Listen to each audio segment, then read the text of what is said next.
Good evening, distinguished ladies and gentlemen. My name is Agnes Legbeti. I will be talking about language documentation, also language as a case study. Allow me to share my screen, please.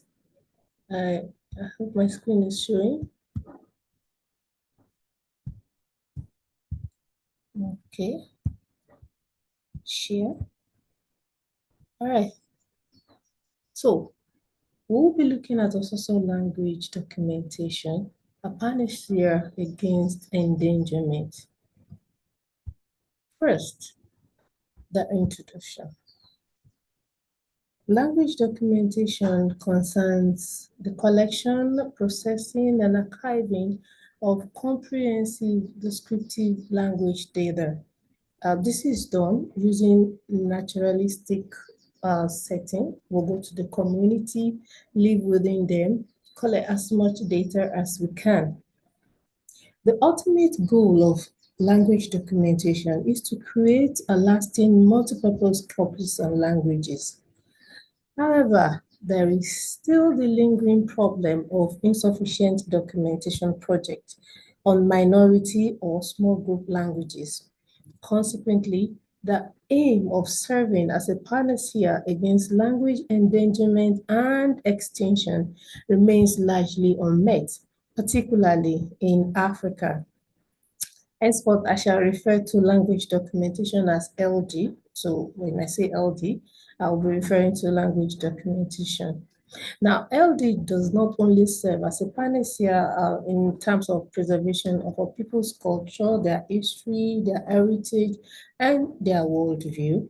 LD helps in also carrying out cross-cultural collaborative studies, and several language apps have been developed for second language learners or indigenous not proficient in the desired language, because LD makes available resources that helps enhance the skills for second language learning. In other words, LD is a remedy against language death. So when we talk about endangered languages, how will one really determine the language that is endangered? First, we'll look at the risk of the language that's disappearing with the death of perhaps the last speaker. As speakers gradually die, the language itself begins to die out. When this happens, we will say this language is endangered. When children also no longer speak the language, we will say that language is beginning to become endangered. If for political reasons, economic reasons, speakers or indigenous of a particular community begin to consistently and conscientiously move away from their own language and begin to speak the language of prominence, that language is beginning to gradually face extinction. Or finally, we at this point also make claim, and it is based on experience, that when a language lacks documentation or written materials, that language is seriously facing endangerment. So the remedy, therefore, will be in the documentation of a language. Despite the fact that we do not have much going by way of documented languages, that's not to disparage the efforts of linguists around the world and language enthusiasts. A visit to Open Access Archive will reveal lots and lots of documentation projects on languages across the world. The gap, however, is in the unavailability of an academic work that chronicles the actual journey of the documentation of an under-described small group language.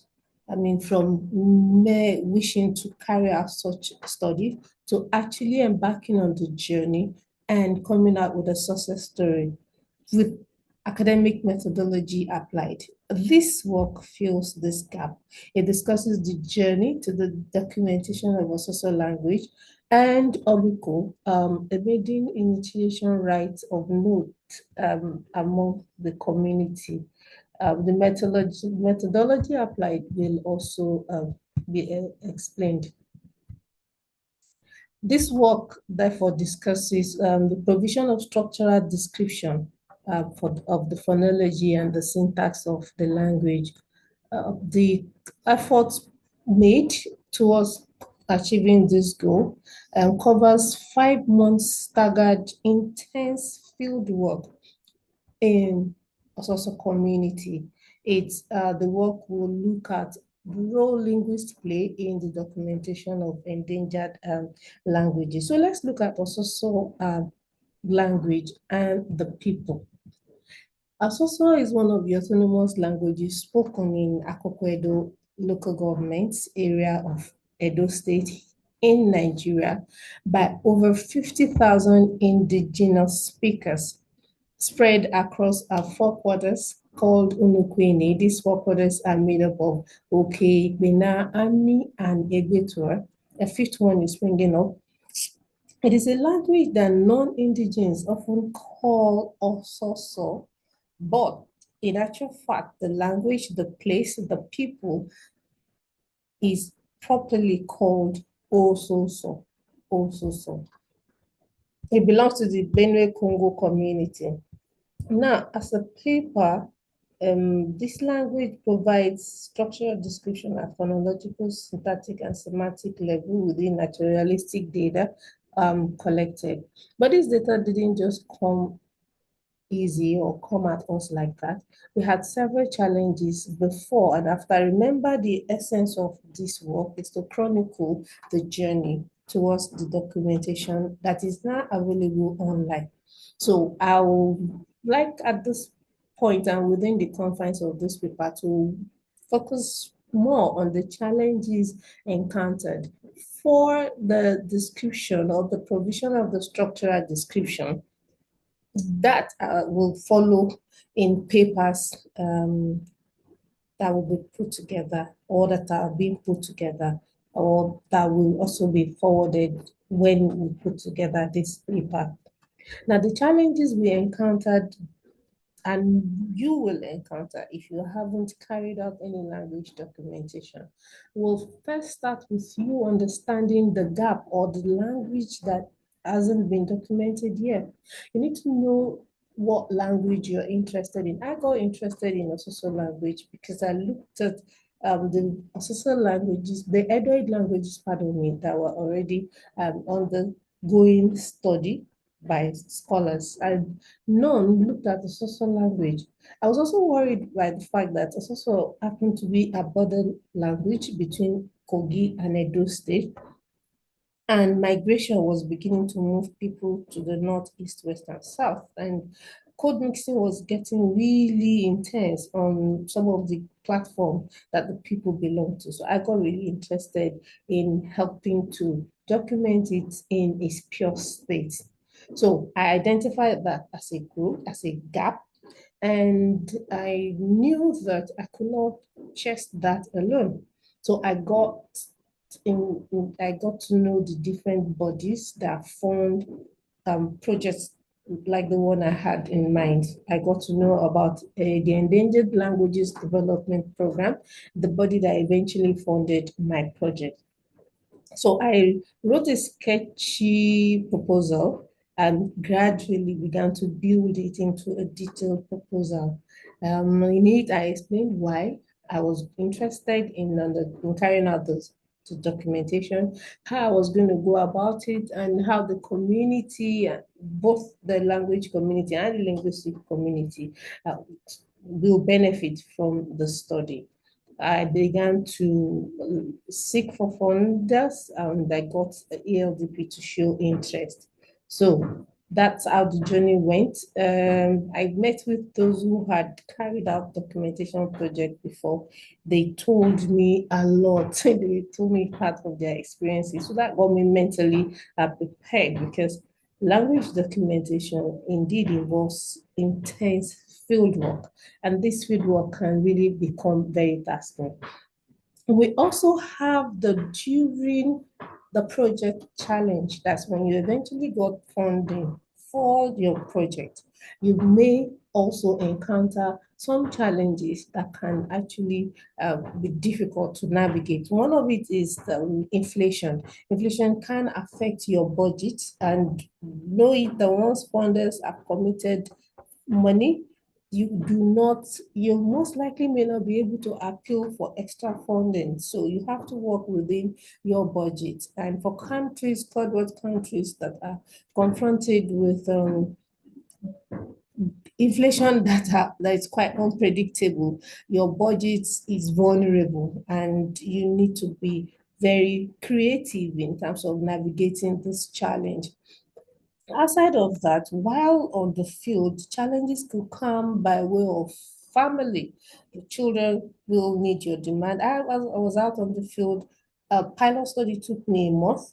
Thereafter, I went 2 months twice to live within the community. I'm lucky, I'm from the community, so it was almost like coming home. But of course, your attention will still be needed in your primary home. Your husband will need your attention, your children will need your attention. These personal life demands are eager to navigate it even within the confines of your goal and what took you there. Then the F hazard has to be considered. We always work towards good health, and that is subject also to some other factors. If this happens, like COVID happened, it was actually unforeseen, and it became a very serious health hazard issue while on the field, the face mask thing and all that. So these are challenges that just happen while you are out there on the field. I mean, your support team could just act up and become a body rather than a support team. The community can also misunderstand your motive. Someone that wants financial incentive and being a professional, you may need to either bid the request down or turn it down. And if such person becomes difficult, or if the person feels offended, it could just become hostile, and that can endanger your project. So these are the challenges you may face before and during the project. But as an academic exercise, I had ahead of me a methodology, and this is how I followed it. First, I paid a visit to the king of the community. I explained what the project was going to be all about. Fortunately, because I happen to be from the community, it was quite easy. That's not to discourage those who are not from the community, the target community. You can always present yourself as a professional. I mentioned the funders, I mentioned the institution I was representing, and how it was going to benefit the community. I really emphasized the fact that the preservation of the culture and the language was going to be greatly enhanced by cooperation with my project. So the king, the also granted me communal consent and was quite enthusiastic about the success of it. So with communal consent duly given, naturalistic audiovisual data for the over 40 hours data that is now available online came to me reasonably easy. I had over 50 male and 60 female competent speakers whose age range between 15 to 90 as my consultant. It gave me a diverse database. I also had the good fortune of going to Germany for training on how to deploy several software while out on the field or while still working on the project. So I had the use of Flex, Audacity, FFmpeg. I also used Elan. I used Pratt. I used DaVinci and all that. Now, all these data, all these software were used either as an editing software for audio file, for video file, and for blurring or as the need came. Now, Elan was used to segment, transcribe, and translate. Flex was used to build the dictionary. of over 2,000 vocabularies that I have. Data collected were spontaneous mostly, and I did the elicitation using the Ibadan 400 word list, the Dakubu African data sheet, and this cumulative data includes several narratives, ritualistic, historical, talking about the origin. I also had several focus group discussions. I had monolithic data, quite varied data in actual fact. So with methodology taken care of, I will explain further in the full work. This was how I got round to building a massive body of data. And from the data, I was able to establish the sound system of a source, and I validated my PhD conclusion as to the number of speech sounds within the language. It also helped me to discover a particular sound that I did not add to my conclusion when I did my PhD. So I have a paper pending where I've mentioned this speech sound discovered. It's in a work that is forthcoming. I found the syllable structure at phonemic level still remains a V and a CV. At phonetic level, V, CV, and CVV. The contrastive tone are high and low, and I also affirmed that tone perform grammatical and lexical function in the language at phonological level. At the syntactic level, I found out that, well, the noun category is a major open word class in Asoso, and the work also helped to affirm what Welmer said way back 1973, that among Edoid languages, a noun in its simplest form can be analyzed as constituted of a stem and an affix. Verb also occupied the center where in constructions, and they are characterized by